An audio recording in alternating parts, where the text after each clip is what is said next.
Hello guys, how's it going? My name is Dal. Just the other day, we finally got some Season 4 Dragonflight announcements. Similar to the Shadowlands final season, Dragonflight Season 4 is going to do some experimental things with its endgame content. And one of those aspects is going to be the community's ability to pick which of the Dragonflight's tier sets we'll be utilizing for Season 4.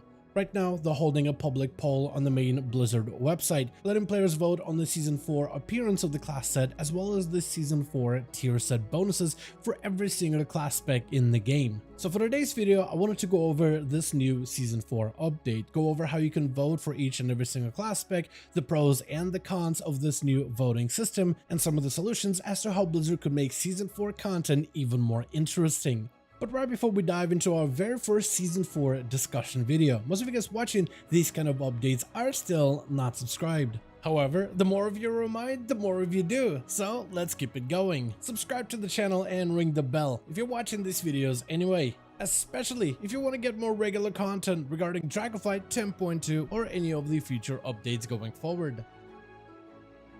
First of all, if you want to go cast your vote for the appearances as well as the bonuses, I will have links down in the description of this video where you can go vote for every single class and spec in the game. However, the website doesn't really do a great job to give you a refresher of some of the appearance looks as well as some of their bonuses, so if you need a bit of a refresher yourself, head over to the Dungeon Journal and then hit the tier tab in order to check out some of the different looks as well as the individual bonuses of each set before you cast your vote. As someone who currently gets to play every single class in the game, it was kind of fun going back to some of the tier sets and getting to cast my vote for every single playstyle. For instance, when I got to Priest, I had to vote for the Season 2 looks, because that set specifically looks incredible, and has to be one of the best class sets that I've seen in a long while. However, when it comes to tier bonuses, I enjoy the Season 3 bonus for Discipline because it is very aggressive, and I'm a big fan of that type of damage healer playstyle. I, however, mostly play in dungeons, and that set works well in that kind of environment.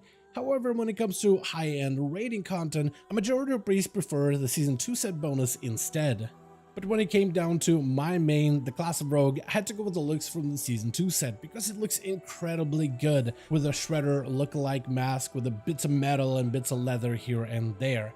However, I do think the Season 1 set is also very underrated with the hidden face and sharp elemental designs. However, while I prefer the Season 2 appearance, the Season 3 bonuses are much stronger and more interesting for the class of Rogue compared to Season 1 or Season 2, especially after the most recent Rogue redesign. And in comparison to the Season 1 bonuses, which are very passive, those are not nearly as interesting. Which takes us to the next chapter of this video, the biggest pros as well as cons of this voting tier set system. First, I want to go over the good stuff, and being able to pick your look for your seasonal set is actually a really good idea. Currently in the game, there are not too many avenues where you can easily acquire some of the older tier set looks without having to search for very specific gear and items that can then be put through the catalyst in order to acquire some of these appearances. To add to that, not every single color variant of that set will be available without very specific item level appropriate items either. So by itself, the voting system does allow players to earn some of the older gear appearances, maybe even class sets that they might have missed out in Season 1 or Season 2. However, not all tier set class bonuses are created even, as the first season's tier sets for every single playstyle were mostly passive. And that was a very much deliberate choice for the start of Dragonflight, since the new expansion brought with it a number of core changes, and they want to give players the most amount of flexibility to be able to adjust and play around with all of their new talents, explore new gameplay systems, new forms of gear progression and acquisition, and the like. So the sets were intentionally passive and didn't really force you to play a very specific playstyle, so you had freedom in what kind of talents you would run in dungeons, raids, or even PvP without necessarily building on new synergies. However, as we left Season 1 into Season 2 and Season 3, this is where tier sets became more complicated, more complex, and built on new synergies that created new playstyles and new avenues of gameplay. The easiest way to show off these stark differences is to take a class that's familiar for most players and show how the tier sets shape their playstyle. For this purpose, I chose Marksmanship Hunter as a very good example of a class. On average, most players are familiar with Marksman or even the class of Hunter, and for many, Marksmanship is usually a popular pick among players who pick up the class for the very first time. However, if you're not familiar with Marksman, I am going to break down the gist of Marksman with the most very bare bones basic gameplay mechanics, which should definitely not be treated as a guide to play Marksman, just a very basic oversimplification just so we can see how the tier set impacts it in a variety of different ways. The very bare bones basic rundown of Marksman Hunter rotation is, first of all, you're primarily focused on not letting aim shots overcap on 2 charges, trying to keep the ability on cooldown as much as possible, while also trying to keep rapid fire on cooldown when available. From there on, once the other abilities are on cooldowns, we'll use other hunter shots in order to deal damage. Things like Explosive Shot to deal burst and AoE damage, or Kill Shot to execute our target, Multi-Shot when we are fighting 3 or more targets, or Arcane Shot against 2 or less targets, and then use Steady Shot whenever we're in between combat encounters trying to pull our focus in combat. After that little rundown, we can see how impactful and interesting each tier set becomes. Where the Season 1 tier set is mostly passive out of the 3. The 2 set causes Arcane Shot and Multi-Shot crits to grant Aim Shot a small bleed effect, while ranged auto attacks of the 4 set have a chance to cause next Arcane Shot or Multi-Shot to be a guaranteed crit. The tier set mostly plays itself and doesn't offer too many meaningful gameplay additions, besides maybe encouraging Critical Strike as a stat for the increased frequency of the 2 set, or maybe Haste in order to increase the frequency of the 4 set as well. In comparison, the Season 2 tier set instead plays with your Kill Shot ability, where Arcane and Multi-Shot deal more damage and have a chance to proc Death Blow effect. Using abilities such as Aim Shot, Rapid Fire, Arcane Shot, or Multi-Shot, thanks to the tier set, has a chance to proc Death Blow. With Death Blow, you can now use Kill Shot against any target, regardless of enemy's current health. This can then be combined with talents such as Race of Fragments, where Kill Shots will deal additional spread cleave damage, shredding enemies with the bleed effect. You could then pick up talents that allow Kill Shots to cause your next ability to cleave enemies with Trick Shots, or Serrated Shots that will increase the effectiveness of your bleeds by up to 20% and even more in execute range. Kill Shot will also reduce the cooldown of Aim Shot and Rapid Fire, which will keep your rotation feeling somewhat fast-paced with every single Kill Shot. So there by itself, we already see the difference between Season 1 and the Season 2 tier set, but then we have the evolution that comes with the Season 3 tier set, which is even more interactive, where the most recent Armirjusel tier set heavily puts emphasis on Rapid Fire as an ability, causing it to deal additional damage. Additionally, using Rapid Fire with Trick Shot, which is a buff that lets you cleave to nearby enemy targets, it will also cause it to launch a volley at your target, dealing additional damage, while also prolonging the Trick Shot window. During your primary cooldown of True Shot, Rapid Fire has a much shorter cooldown, which allows you to chain free volleys with every single Rapid Fire, which deals additional damage while causing all of your abilities to naturally cleave enemies for free, which is incredibly bursty in large enemy encounters.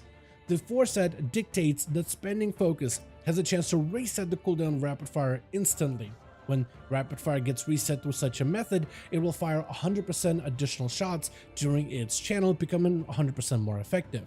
Together, you enhance the potency of your burst openers and your burst phases inside of every one of your True Shot windows. Your abilities will essentially cleave nearby enemies for free inside of True Shot, making it naturally a lot more burstier and a lot more effective, all while having focus abilities have a chance to reset True Shot, making it 100% more effective. Altogether, the tier set has a few prerequisites that a hunter must hit before they can get the most value out of the newest bonus, a bonus which requires you to also carefully monitor various procs in order to maximize their effectiveness. But the set practically transforms your True Shot burst windows, which makes the set much more complex, but also more interesting in the process to interact with. And this is a pattern that can be observed with most classes, where Season 1 is very passive. Season 2 will add a few more ability and talent interactions to interplay with, while Season 3 usually adds the most amount of complexity and the most amount of interesting mechanics. This isn't true for every single playstyle. Specs like Frost Mages or Fire Mages even get a very basic bonus. You can also count on Holy Death Knights to be among those classes, and even Shadow Priests, for example, get a tier set that isn't nearly as fun as what was available in Season 2 or even in Season 1. But usually there's one tier set bonus that stands apart from the rest of the crowd and ends up being the most interesting and the most desirable option of the Season 4. And that is the biggest con of this voting system. Some of these sets are nowhere near as interesting as others. Some players may want to try some of the tier sets of Season 1 or Season 2 just because they've always wanted to revisit it or even give it a try if they never played for any of those seasons. However, most classes will usually have that one tier set that's one of the strongest and probably even the best options that will likely end up winning majority of these voting processes. However, I didn't want to make a video complaining about the system, but also I wanted to offer some solutions to this problem. And I really do agree with a lot of the comments that are being left in the forum thread where people can go and vote on the favorite classes. Like, what if we had access to all 3 tier sets available for the final season? And let the choice of a tier set that you want to play with come down to the player's choice. First of all, this allows players to collect all 3 tier set bonuses, as well as their specific looks, to complete their transmog collection if all 3 are available for the final season. This also allows players the ability to try and play with various bonuses or even mix and match them to make some kind of a new build. For example, since we're now all familiar with Marksmanship Hunters from earlier part of the video, what if you were to combine their Season 1 2-set bonus for the Arcane Shot Bleed effect, plus the Season 2 2-set bonus for the Kill Shot ability? Grab all the Kill Shot talents as well as the Bleeding one and take all the talents that buff bleed damage, and now thematically you have a bleed damage over time focused Marksmanship Hunter playstyle. And that's not to say that it will be a numerically good playstyle, just a thematic one. But if they were to tune some of the 2-set and 4-set bonuses to be fairly even in terms of strength, then you can give players the opportunity to combine the 2-set of one season and a 2-set from another to create their own unique build. Also, having access to all 3 tier sets will allow players to create their own sets that fit various different aspects of the gameplay. Like, you can have one tier set dedicated just for raiding, and another one that's much better within dungeon content, or maybe take one of the more passive Season 1 tier sets that will be better served within PvP combat. The customizability, the variety, and the options of being able to pick which tier set you want to use or run with could help prolong the longevity of Season 4, which is mostly a holdover season to give us something to do until the release of the next expansion. And I feel that giving players variety, but also giving them choices, would make the season quite an interesting one compared to the other 3. But for now, that's going to be everything we know so far regarding Season 4 of Dragonflight, and I'm sure over the next few weeks and months we'll get additional information and even a PTR build that gives us a bit of an idea of what Season 4 has in store. But for now, I want to thank all of you guys so much for watching this video and hope you guys enjoyed. Let me know all your thoughts in the comments below. As per usual, if you guys enjoyed this video or found it informative, go ahead and give it a thumbs up. I would very much appreciate it. And as always, in the description of every single video and live stream, we have a link to our Discord community channel. Probably the best place to reach out to me directly in case you want to let me know what you thought about this video or hang out with the rest of the community to discuss some of the upcoming changes. Join our Discord to become part of the community. But otherwise, thank you all so much for watching this video. I do hope you guys enjoyed. Let me know all of your thoughts down below. And as always, I'll see all of you guys in another video.